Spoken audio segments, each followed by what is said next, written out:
안녕하세요. 오늘은 제가 패션 공예 분야 지식재산권 분쟁 및 대응에 대해서 강의할 법률사무소 가까이의 최윤아 변호사입니다. 일단은 오늘은 크게 세 가지 주제에 대해서 강의를 할 건데요. 첫 번째로는 이제 패션 공예 분야에 재직하시거나 아니면 창업을 준비하시는 여러분들이라고 제가 들었기 때문에 그 분야에 관련된 간략한 법률이 어떤 게 있는지 좀 살펴보고, 두 번째로는 이제 패션 공예 분야의 분쟁, 실제 판례 케이스나 이제 케이스가 어떻게 결과가 나왔는지 좀 몇 가지 살펴보고요. 그리고 세 번째로는 패션 공예 분야의 분쟁 대응할 수 있는 법적인 조치나 방안이 어떤 게 있는지 알려드리려고 합니다. 그래서 크게 세 가지 분야로 나눠서 제가 설명을 해드리겠습니다.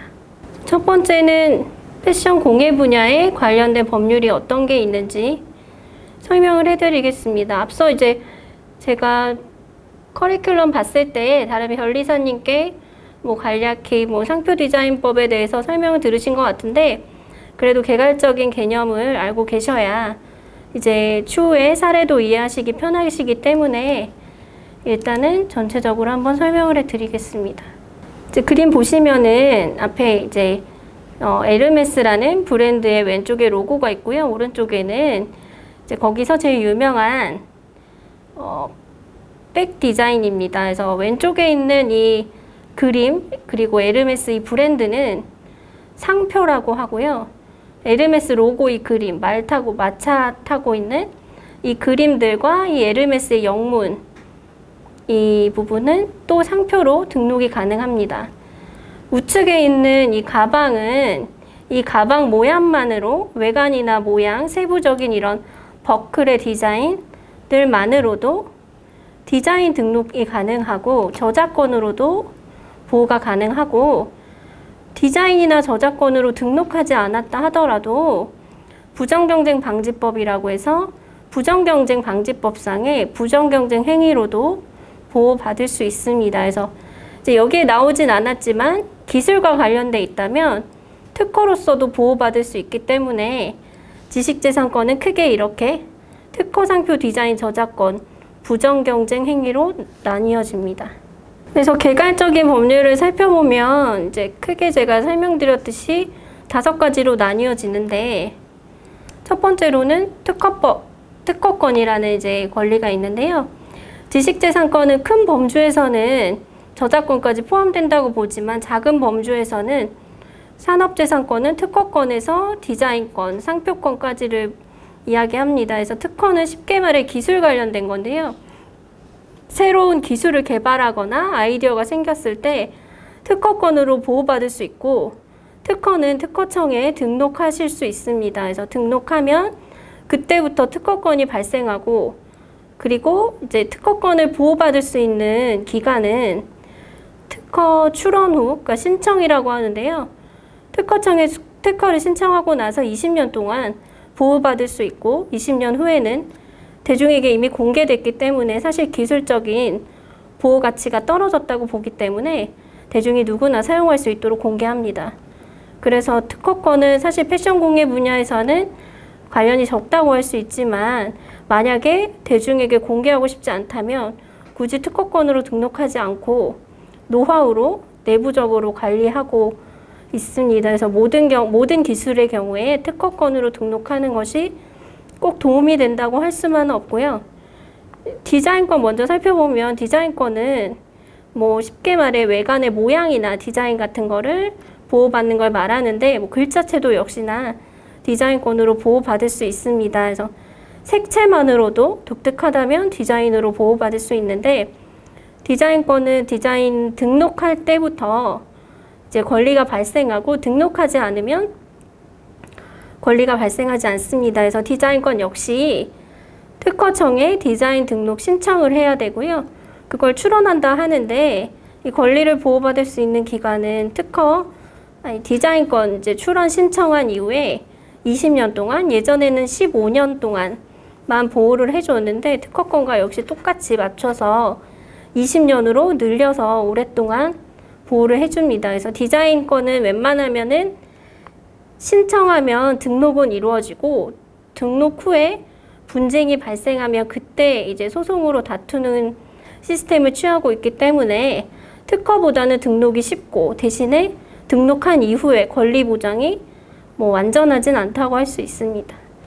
상표권은 제가 좀 전에 설명드렸던 뭐 에르메스 가방, 예, 그 에르메스 브랜드를 쉽게 말해 상표로 등록할 수 있는데 이거는 이제 업무 주체 간의 출처 식별을 위해서 그러니까 구분하기 위해서 등록을 하는 거고요. 상표는 등록받아야 권리가 발생하고 등록 후에 10년 동안 이제 상표권을 보유할 수 있습니다. 근데 상표는 10년마다 갱신을 할 수 있기 때문에 결국에는 갱신료만 낸다면 평생 권리를 보장받을 수 있습니다.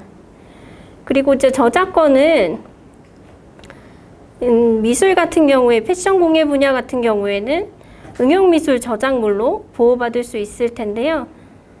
이제 창작성 있는 표현을 보호하는 것이고 저작권은 이제 등록하지 않아도 완성만 하면 저작권 자체는 창작자한테 발생합니다. 근데 등록을 하게 되면 이제 외부에 언제 창작했고 언제 공개됐는지가 이제 명확히 증명될 수 있기 때문에 추후에 이제 저작권 분쟁이 발생하면 입증하기 용이하기 때문에 저작권 등록을 하고 저작권 등록하는 등록 비용도 뭐 한 3만 원대로 발생하기 때문에 이제 많은 비용이 들지 않아서 저작권 등록은 웬만하면 하는 게 도움이 되고 존속 기간은 저작 창작자가 사망한 후에 70년까지 보호받을 수 있습니다. 마지막으로 부정경쟁 방지는 이제 최근에 조금 이슈가 되는 법률이라 출처 혼동행위, 상품용대 모방행위 등이 해당이 되는데 쉽게 말해 어떤 제품을 이제 디자인했는데 특허도 디자인도 저작권도 등록받지 못한 경우들이 있습니다. 근데 어느새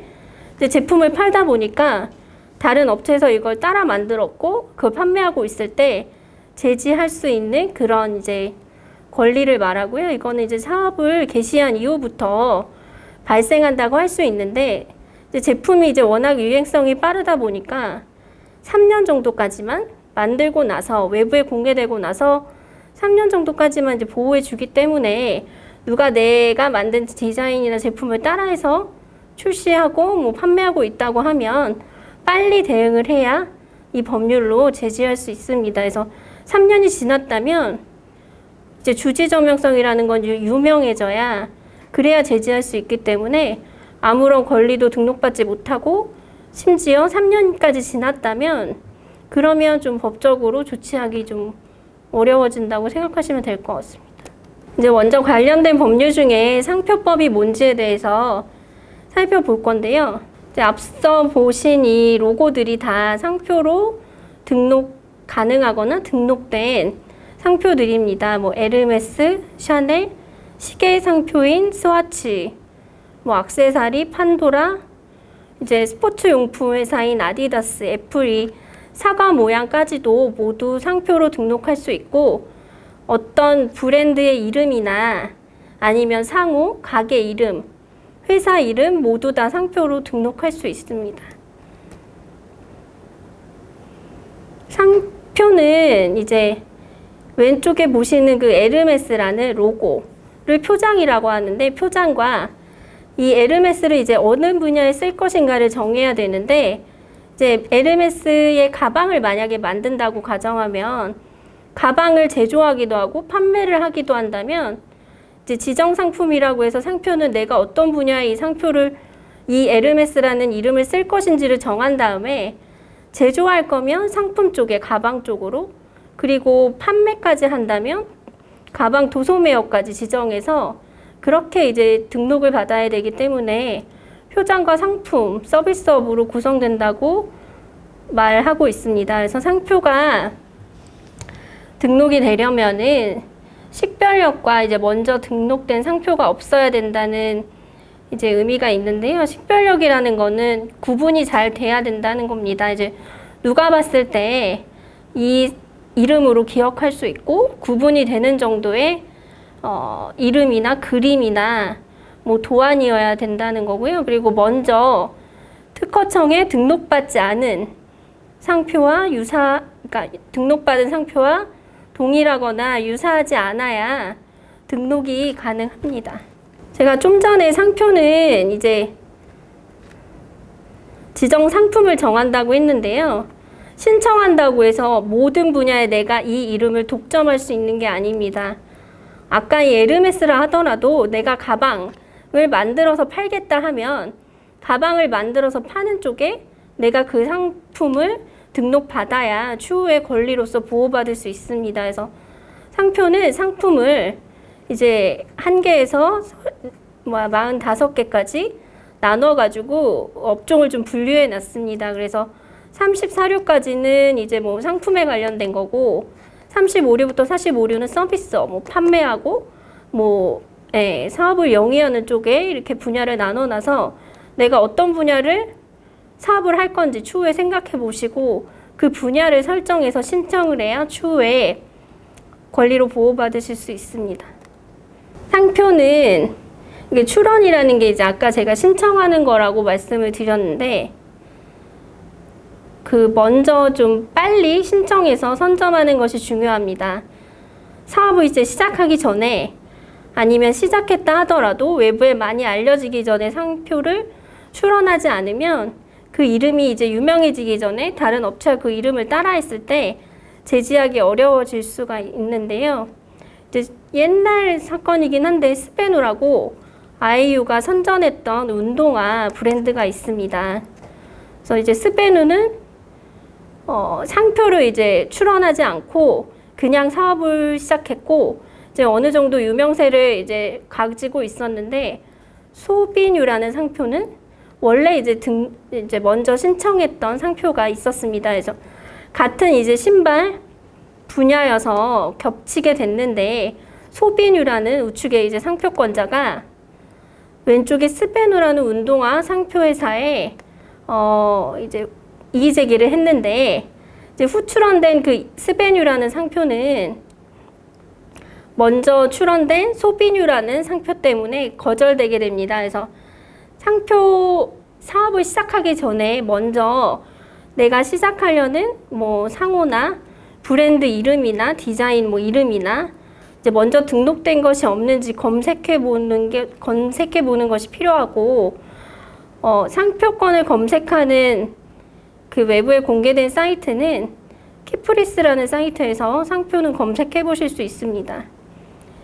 이제 얼마 전에 TV 뭐 백종원의 골목식당에 나왔던 덮죽이라는 음식 이름이 있는데요. 이걸 이제 방송된 이후에 어떤 사람이 덮죽이라는 상표를 포함된 그 상표들을 시리즈로 이제 출원을 했습니다. 그래서 이렇게 이제 방송에 나와서 유명해진 어떤 프로그램의 제목이나 제품 그리고 뭐 이런 음식 이름을 이제 따서 추후에 이제 상표로 먼저 이제 출원하는 경우가 생기는데 이런 경우에는 내가 실제로 쓰려고 했다거나 쓸 예정이 아니기 때문에 등록받기 어려울 수 있습니다. 그래서 만약에 내가 이제 사업을 하다가 뒤늦게 상표를 출원하려고 봤는데 먼저 내 사업체와 똑같은 상표를 의도적으로 누군가가 먼저 신청을 했다고 하시면 그러면 이러한 모방 상표라는 걸 이유로 등록받지 못하게 막을 수 있는 방법이 있다는 걸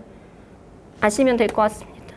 상표 등록받는 요건은 제가 설명해 드렸듯이 먼저 이제 식별력 있는 상표, 다른 상표와 구분될 수 있는 이름이어야 되고 두 번째로는 이제 먼저 등록받은 아니면 먼저 신청한 선출원 상표와 유사하지 않아야 된다고 말씀을 드렸는데 첫 번째로 식별력 있는 상표라는 거는 보통 명칭이라는 거는 뭐 초코파이, 아스피린 같은 것들은 원래 처음에는 누군가의 이제 뭐 어떤 브랜드의 대표 제품이었으나 이제 일반적으로 많이 쓰다 보니까 보통 명칭화 되었고 이런 식의 이름들은 한 사람에게 독점권을 줄 수 없기 때문에 등록받을 수 없습니다.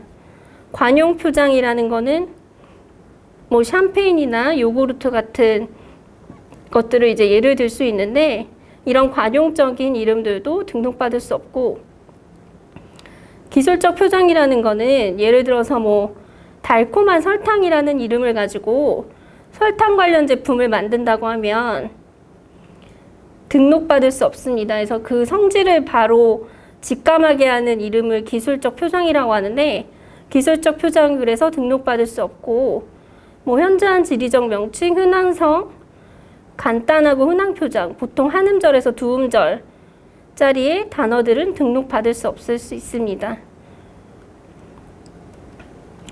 먼저 이제 등록된 그리고 신청된 상표를 찾는 방법은 제가 이제 키프리스 사이트를 아까 소개해 드렸고요. 보통 명칭, 그러면 식별력 있는 상표 중에 보통 명칭이라는 게 뭔지 살펴보면은 이제 애플이라는 이제 브랜드, 유명한 브랜드가 있는데, 그 애플에서 사과 관련 업종에 상표를 등록받으려고 한다면 보통 명칭에 해당돼서 상표 등록이 거절됩니다. 근데 이렇게 뭐 전자기기, 소프트웨어 쪽으로 등록을 한다면 애플 사과와 전혀 관련 없는 분야이기 때문에 등록받을 수 있습니다.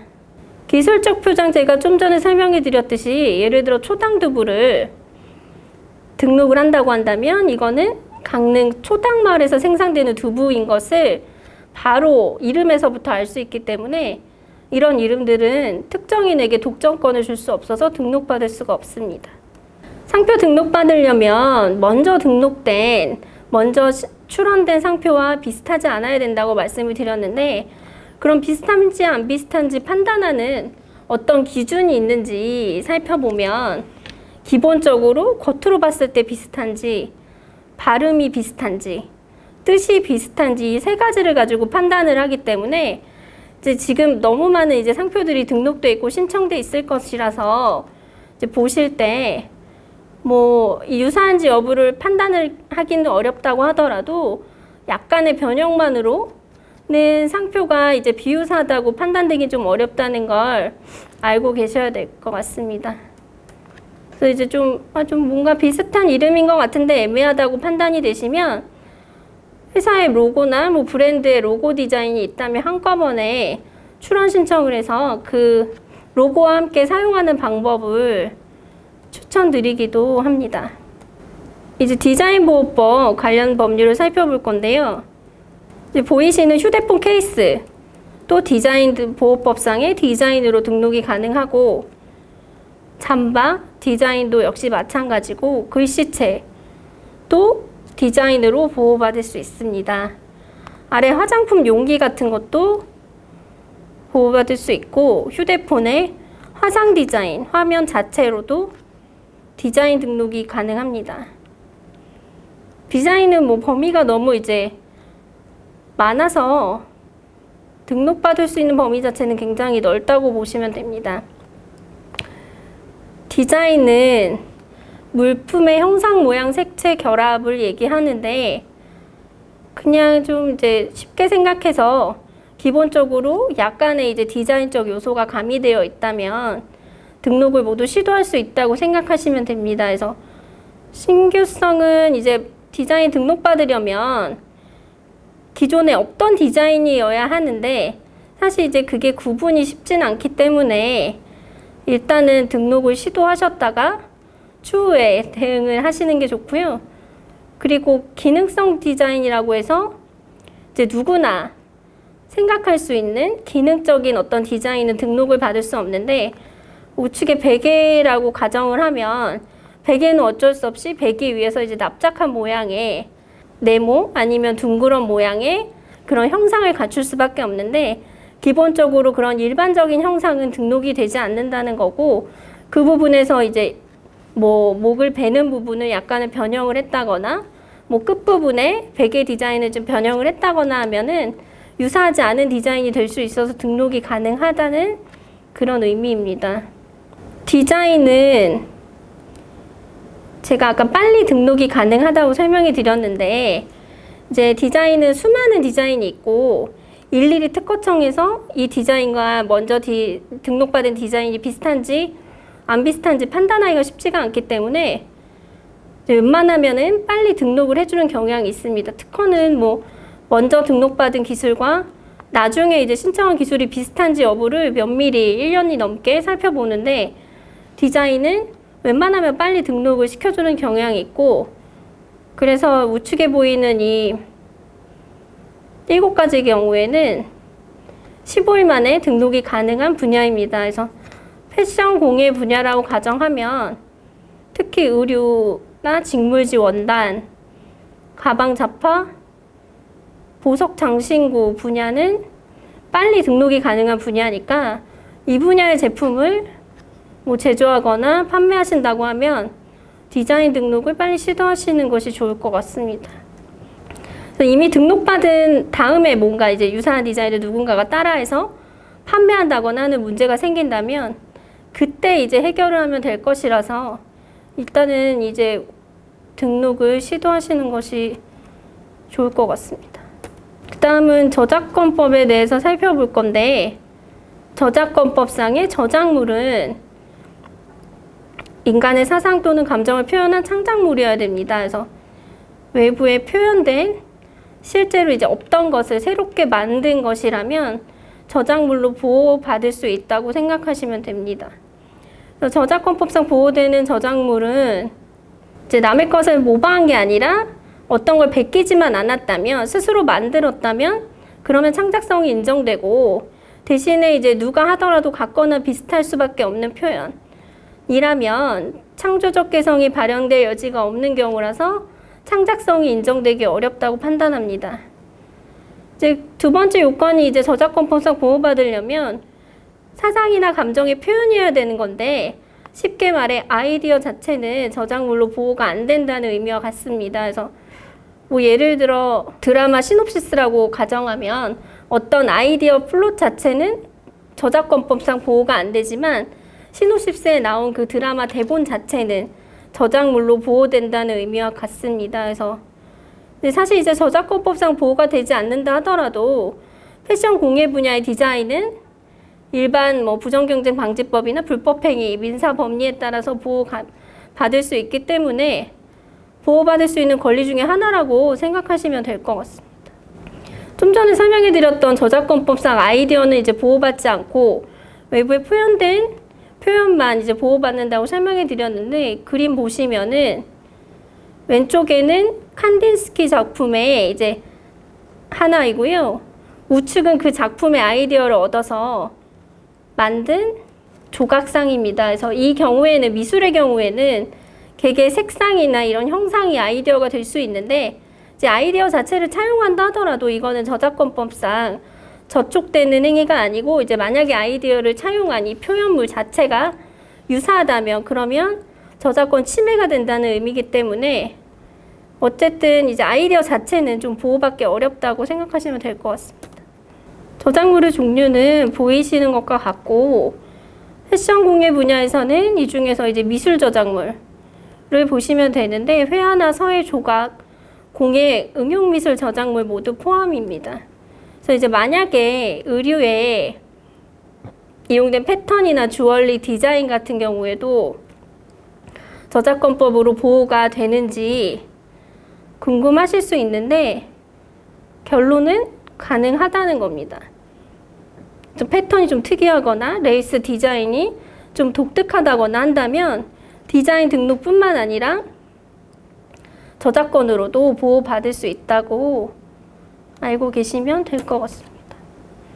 저작권은 그래서 이제 처음에 설명해 드렸듯이 등록이 꼭 필요한 권리는 아니고, 내가 이거를 만든 그 순간부터 만든 창작자한테 저작권이 이제 발생한다고 생각하시면 될 것 같습니다. 그래서 보호 기간은 아주 길기 때문에 만들어 놓으면 일단 웬만하면은 이제 오랫동안 보호가 가능하다고 생각하시면 되고, 등록하는 거의 장점은 이제 여러 가지가 있기 때문에 웬만하면 등록을 시도하시는 것이 좋고요. 그 등록은 한국저작권위원회에 등록을 신청하실 수 있고, 통상 1주일에서 2주일 정도면 등록이 가능합니다.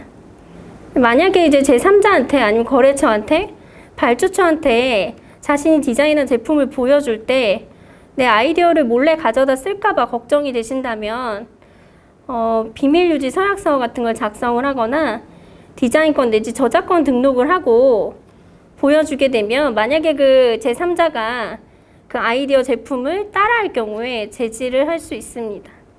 만약에 오래된 명화를 좀 따서 디자인을 할 수 있을까 궁금하시다면 이제 저작권은 굉장히 보호기간이 길긴 하지만 오래된 명화 같은 경우에는 저작자가 이제 거의 이제 사망 후에 오랜 시간이 지났을 가능성이 높기 때문에 70년이 넘었다고 판단되면 자유롭게 쓰실 수 있습니다. 그래서 그림 외에도 뭐 시인의 시 같은 경우라 하더라도 시인이 사망한 이후에 70년이 지났는지 확인해 보시고 지났다면 그러면 자유롭게 이용할 수 있다고 생각하시면 될 것 같습니다. 응용미술 저작물은 이제 왼쪽은 예전에 이제 히딩크 때문에 만들어준 이제 넥타이인데 이제 히딩크의 그 넥타이 도안이 디자인권으로도 등록을 받을 수 있고 저작물로서도 보호를 받을 수 있다는 그런 내용입니다. 그래서 이 패턴 자체가 독특하다면 저작물에도 해당될 수 있기 때문에 만약에 가능하다면 여건이 가능하면 디자인도 저작권도 중복해서 등록을 해 놓으시는 것이 추후에 분쟁이 생겼을 때 미리 예방할 수 있는 방법입니다. 응용미술 저작물을 좀 더 살펴보면은 이제 좌측은 티셔츠인데 하단에 이제 장미 무늬 같은 게 굉장히 좀 독특하게 그려져 있고 우측은 이제 핸드백인데 특별히 뭐 어떤 패턴이나 문양이나 있는 건 아닙니다. 색상도 독특하게 쓰여져 있는 것은 없고 그래서 이제 우측의 핸드백은 저작권으로 보호받긴 좀 어렵다고 보여지고 좌측에 그 장미 무늬의 패턴이나 디자인은 디자인 등록 외에도 저작물로서도 보호받을 수 있다고 볼 수 있습니다.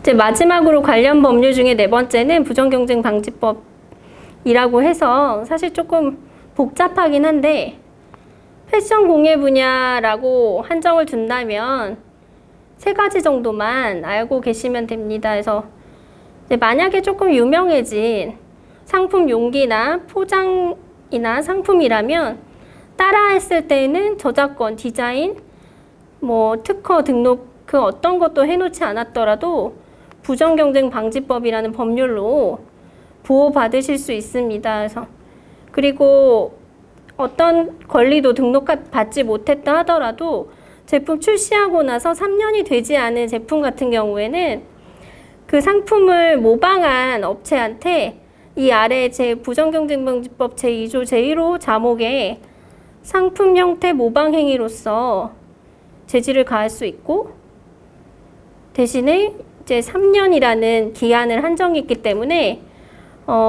제품 출시 후에 오랜 기간 지나지 않았을 때 빨리 권리 보호를 위해서 조치를 취하시는 것이 좋습니다. 마지막으로 이제 부정경쟁방지법에는 성과 도용 행위라는 것이 있는데 이제 오랜 시간 뭐 투자해서 만들어진 어떤 내용물을 상대방이 이제 무단으로 따라할 경우에 제지할 수 있는 법률인데 사실 이거는 많은 돈을 투자했어야 되고 어떤 제품 만들 때 또 많은 노력과 비용과 시간을 투자해서 어느 정도는 조금 인지도를 가진 제품이어야 돼서 이걸로 좀 인정받기는 쉽지 않아서 그냥 일단은 할 수 있는 모든 권리를 좀 확보해 놓으셨다가 그 모든 것이 통하지 않을 때 통상은 이걸 이용하긴 합니다. 실제로 이제 패션 공예 분야의 분쟁 사례가 어떤 게 있는지 최근 사례 위주로 살펴보도록 하겠습니다. 먼저 이제 상표법과 관련된 사례인데요. 좌측은 유명한 이제 버버리 체크무늬고 우측은 에이즈 패션의 닥스의 체크무늬 패턴입니다. 그래서 무늬 자체도 이제 상표 등록이 가능하기 때문에 버버리에서는 이 체크 무늬를 상표로서 이제 등록을 해놨었는데 버버리에서는 이 좌측의 버버리 체크가 우측의 그 LG 패션의 닥스의 체크 무늬와 비슷하다고 판단을 하고 판매 중지와 손해배상 청구 소송을 제기했습니다. 그래서 결과는 사실 이제 무늬가 상표로 등록되어 있기 때문에 제지를 할 수 있었는데 상표는 이제 문자로만 구성될 수도 있고 이렇게 이제 무늬나 도형만으로 구성될 수 있기 때문에 먼저 어쨌든 권리를 확보해 놓는 것이 중요합니다. 그래서 이 버버리 체크 사건은 닥스에서 버버리에게 손해배상금으로 3천만 원을 지급하도록 결정하는 것으로 결과가 나왔습니다. 그래서 뭐 독특한 무늬를 개발하셨다면 상표권으로도 등록을 할 수 있다는 점을 염두에 두시기 바랍니다. 다음은 헤어밴드 디자인 분쟁인데, 좌측에 쿨 이너프 스튜디오라는 회사의 헤어밴드고, 우측은 닥터자르트라는 화장품 회사에서 판촉물로 나눠졌던 헤어밴드입니다. 좌측은 이제 드라마에 착용하고 나와서 이제 유명해졌는데, 헤어밴드가 그 우측의 닥터자르트에서 판촉물로 이제 유사한 헤어밴드를 만들어서 나눠줬다고 해서 디자인 침해를 주장했습니다. 그래서 쿨 이너프 스튜디오의 헤어밴드는 주름진 바디에 양끝에 철사를 장식해서 헤어밴드 디자인으로 디자인 등록을 이미 받은 상태였습니다. 그래서 근데 이제 우측의 닥터자르트 판촉 제품도 디자인 등록을 이미 받았기 때문에 우리들은 이걸 사용할 수 있다, 이제 이렇게 주장을 하고 있었습니다. 그래서 디자인은 아까 설명드렸다시피 웬만하면 등록이 되고, 먼저 등록된 디자인과 유사한지 여부를 일일이 특허청에서 판단하기 어렵기 때문에 등록된 디자인 이후에 이제 분쟁은 각 업체에서 법적인 조치로 해결하는 경향이 많습니다. 그래서 양쪽 다 제품이 디자인으로 등록은 돼 있었지만 실질적으로 유사한지, 누가 먼저 개발했는지 여부는 법적 절차에서 이제 따져볼 수밖에 없었습니다. 그래서 이제 상단에 있는 것이 쿨 이너프 스튜디오 제품이고, 하단이 닥터자르트의 판촉 제품인데, 비슷한 점은 양측 끝부분이 손잡이부의 형상으로 첫 번째 그림에서 구성되어 있고, 두 번째 그림에서는 이제 가운데 부분이 이제 주름져 있다는 거, 그게 좀 비슷했고, 세 번째 점은 수건 재질이라는 거, 그 부분이 비슷했고, 네 번째는 이제 테두리부의 끝부분이 한쪽은 이제 타원이고 한쪽은 이제 좀 둥근 형태로 이루어져 있다는 게 좀 약간의 차이는 있지만 좀 비슷한 부분이었습니다. 차이점은 상단에 있는 쿨이너프 제품은 거의 일자로 180도 회전한 형상이었고, 하단의 닥터자르트 제품은 시오자로 되어 있는 형상으로 되어 있는 점이 좀 다른 부분이 있었습니다. 그리고 끝부분에 도형이 표현되어 있다는 점이 좀 다른 부분이었는데, 결국의 결론은 양 디자인은 신비감이 유사하다고 판단해서 닥터자르트 디자인권은 무효로 판결이 났습니다. 그래서 디자인권은 등록을 받더라도 추후에 이렇게 권리가 보호되지 않을 수 있기 때문에 처음부터 등록이 된다고 해서 권리를 영원히 보호받을 수 있는 건 아니기 때문에 계속 이제 관리를 하면서 유사 디자인이 시중에 출시되진 않았는지 판매되진 않는지 여부를 체크해서 그때그때마다 이렇게 대응을 하셔야 됩니다. 리복 운동화 사건인데요. 좌측은 이제 리복 운동화의 유명한 이제 밑창이고, 우측은 유니스타라는 브랜드의 운동화 밑창입니다. 그래서 리복 운동화 측에서 그 유니스타의 운동화 밑창이 리복의 운동화 밑창과 이제 유사하다고 생각하고 디자인 무효 심판을 제기했습니다. 결국 결론은 운동화 윗부분의 로고나 이런 디자인은 약간은 다르다 하더라도 전체적으로 핵심이 되는 밑창 부분이 좀 비슷하면 디자인이 유사하다고 이제 판단을 내렸는데요. 디자인이 유사한지 여부는 좀 일종의 가치 판단이 함께 이루어질 수밖에 없기 때문에 일종의 이런 사례들을 통해서 어떻게 법원에서 판단을 내리는지 참고하시는 게 좋을 것 같습니다. 다른 디자인 분쟁 사건으로 좌측에는 이제 룰루레몬 요가복 디자인이고, 우측에는 케빈 클라인 요가복 디자인인데, 특히 허리에 꼬임 밴드 부분이 쟁점이 됐습니다. 그래서 룰루레몬사에는 요가복 디자인의 그 허리 밴드 부분이 케빈 클라인의 요가복 허리 밴드 부분과 이제 유사하다고 하면서 디자인 침해를 제기를 했는데, 양 디자인의 그 허리 밴드 부분 보시면은 사실 좀 비슷해 보이긴 합니다. 근데 이제 기울기의 방향이나 이런 세부적인 건 좀 차이가 있긴 한데, 전체적으로는 육안상으로도 굉장히 좀 비슷한 디자인이 라고 판단됩니다. 근데 이제 이 룰루레몬사가 워낙 큰 회사이기 때문에 결국에는 침해인 것 같지만 합의하에 뭐 비공개로 뭐 합의금을 주고받았던 비공개로 해결했기 때문에 결론은 나지 않았지만 보기에 좀 비슷한 디자인으로 보이긴 합니다. 아까 설명드렸던 히딩크 넥타이 사건인데요.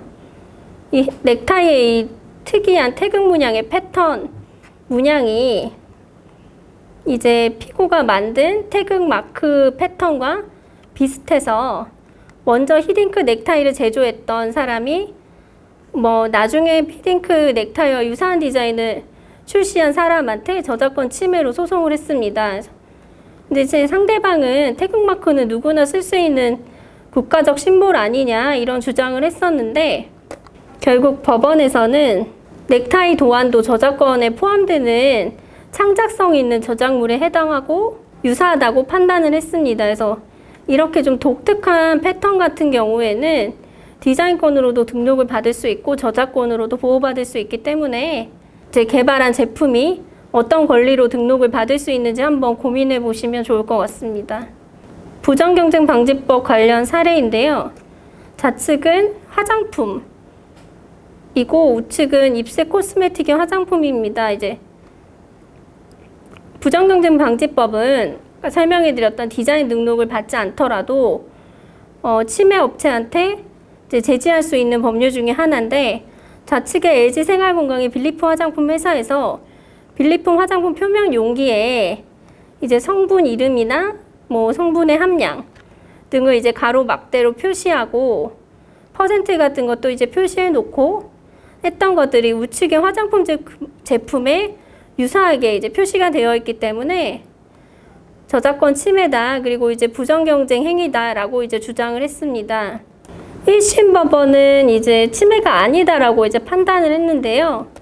2심에서 이제 재판은 보통 3번의 기회가 주어지고 2심 항소심 법원에서는 다른 판단을 내렸는데 결국에는 이 제품의 성분이나 막대 그래프 함량을 표시하는 방식의 표장 디자인은 그 제품 형태 일부에 해당하지만 이를 제외한 부분은 화장품 용기의 통상적인 형태에 불과하기 때문에 결국에는 따라했다고 인정을 했습니다. 그래서 세부적인 차이가 있더라도 전체적으로 유사하면 상품 형태 모방 행위에 해당한다고 보는 경향이 있습니다.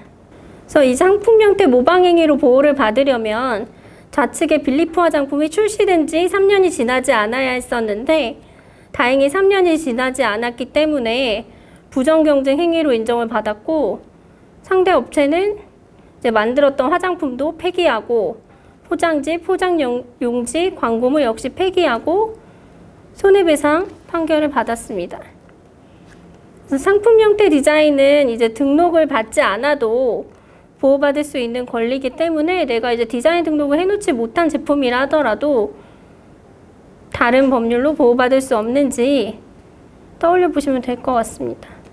프랑스의 에르메스 백과 우측에 이제 눈알이 삽입된 이제 유사 제품인데 에르메스는 뭐 캘리백, 버킨백과 같은 좌측에 이제 유명한 비슷한 디자인이 있었고 우측은 이 디자인의 유사한 디자인의 이제 눈알 모양의 장식을 부착해서 판매하는 가방 회사였습니다. 그래서 이제 에르메스 측에서는 캘리백과 버킨백이 가지고 있는 독특한 그 가방의 모양과 그 눈알 장식이 삽입된 우측의 가방은 좀 비슷하다.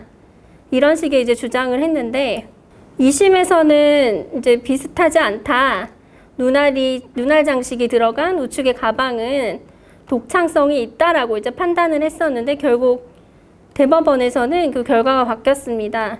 이제 에르메스에서 만든 그런 이미지나 아니면 성과들이 우측의 눈알 장식을 삽입한 가방 때문에 희석화될 수 있다는 것을 이유로 유사한 디자인이라고 보고 부정경쟁 행위로 판단을 해줬습니다. 그래서 결국에는 디자인 등록을 받지 않았더라도 다른 사람의 성과물 도용해서 영업을 침해하거나 침해할 우려가 있다면 부정경쟁방지법 위반으로 보호를 받으실 수 있습니다. 만약에 패션 공예 분야에서 분쟁이 생겼다면 어떤 대응할 수 있는 방법이 있는지 살펴보겠습니다. 이제 계약서 작성하는 게 굉장히 중요한데 사전 예방하기 위해서는 먼저 처음에 뭐 상표나 디자인이 없는지 살펴봐야겠지만 무엇보다 중요한 것은 개별 산업에 맞게 계약서 작성을 잘하는 것이 중요합니다. 그래서 디자인 용역 같은 경우에는 산업통상자원부에서 배포한 표준계약서 양식이 있기 때문에 그 계약서 양식을 참고하셔서 변형해서 사용하실 수도 있겠습니다.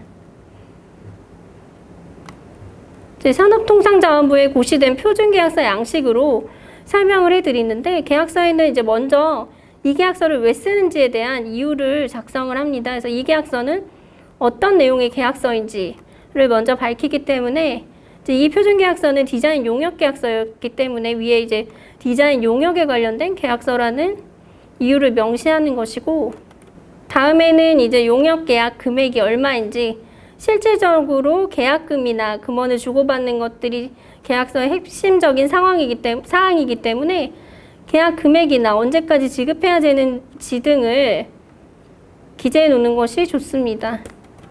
뭐 관련된 비용 같은 경우에도 추가로 청구할 사항이 있다면 미리 계약서에 명시해 놓고 그 사항이 발생했을 때 청구할 수 있도록 해야 될 것 같습니다.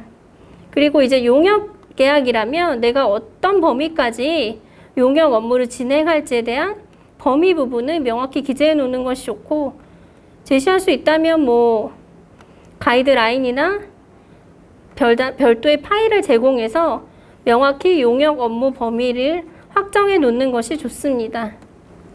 만들어진 이제 결과물 같은 경우에 그러면 누가 갖는 거냐? 이 소유권이 굉장히 중요한데 통상은 이제 용역 업무를 의뢰하는 쪽에서 그 지식재산권을 갖고 있다가 용역 업무가 마치고 용역 대금을 모두 용역 그 수급자에게 지급했을 때에는 그 지식재산권은 수급자에게 이제 양도된다고 보고 있습니다. 그래서 지식재산권이 누구에게 귀속되느냐, 소유되느냐의 부분이 중요하기 때문에 이 부분에 대한 협의는 계약서에 반드시 포함되는 것이 좋습니다. 이제 만약에 뭐 누군가의 잘못으로 손해가 발생을 했다면 그 피해도 상대방에게 청구할 수 있어야 되기 때문에 손해배상 규정은 계약서에 반드시 이제 포함해 놓는 것이 좋고 구체적인 어떤 발생할 수 있는 경우를 명시할 수 있으면 더 구체적으로 써 놓으셔도 됩니다. 비밀 유지는 뭐 계약 과정에서 아니면 업무 처리 과정에서 알게 된 내용들을 외부에 누설하지 않는다는 내용이고 이 부분에 대해서도 위반했을 때는 손해배상을 청구할 수 있습니다. 어떤 경우에 이 계약을 좀 종료할 수 있는지 해지할 수 있는지는 중요한 부분이기 때문에 계약의 해제나 해지 조항도 포함해 놓는 것이 좋습니다. 이제 만약에 내가 이제 지식재산권 분쟁, 침해 사실을 알게 됐다면 먼저 사실은 소송을 진행하기보다는 내용증명이라는 경고장을 발송해서 분쟁을 사전에 해결할 수 있는 가능성이 있는지 여부를 타진해 보는 것이 좋습니다. 그래서 내용증명은 쉽게 말해 우체국에서 발송할 수 있는 상대방이 내용증명을 받았는지 여부를 확인할 수 있는 우편을 얘기하고 내용증명 형태로 보내는 이유는 추후에 만약에 이제 내용증명을 통해서 해결이 되지 않았을 때 소송의 증거자료로 활용할 수 있기도 하므로 내용증명 우편으로 보내는 것이 좋습니다. 그래서 내용증명에는 상대방이 어떤 내용을 침해하고 있는지를 명시하시는 것이 좋고 원하는 바를 기재하시는 것이 좋습니다.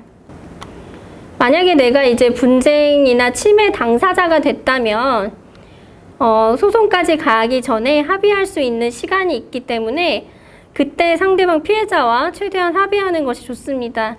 이제 이 상표법이나 이제 저작권법 위반 등은 피해자하고 합의되면 처벌받지 않을 수 있는 범죄들이기 때문에 합의금을 지급하거나 합의할 수 있다면 합의 후에 이렇게 처벌을 피하는 것을 목표로 하시는 것이 좋습니다. 그래서 합의금은 이제 기준 자체는 명확하진 않아서 너무 큰 금액을 상대방이 요구할 때는 조정을 요구하셔도 되고 만약에 이제 끝끝내 피해자가 합의를 거절한다고 하면 형사처벌을 받을 수도 있는 범죄이기 때문에 전문가의 조력을 받는 것이 좋을 것 같습니다. 이제 만약에 이런 분쟁이 생겼다면, 지식재산권 분쟁이 생겼다면 형사고소와 더불어 이제 민사소송을 진행할 수 있는데요.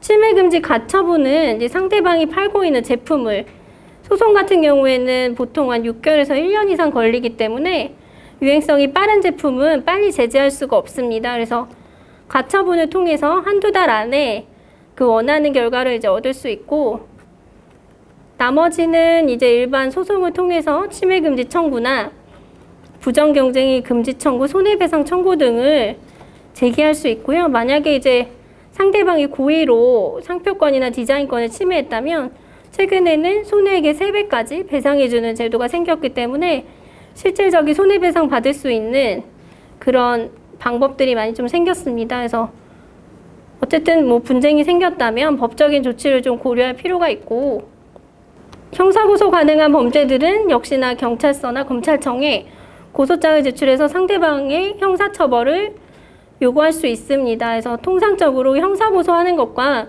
민사상 손해배상 청구, 돈을 받는 것은 다르기 때문에 상대방이 처벌받길 원한다면 형사고소를 하고, 실질적인 배상을 받기 원한다면 손해배상 청구를 하시면 됩니다. 그래서 뭐 상표법이나 디자인보호법 전부 다 형사처벌 규정이 있기 때문에 형사고소가 모두 가능하고, 만약에 직원의 잘못으로 이런 뭐 상표 위반이나 부정경쟁 행위를 했다면 회사가 처벌받을 수 있는 규정이 있기 때문에 좀 유의하셔야 됩니다.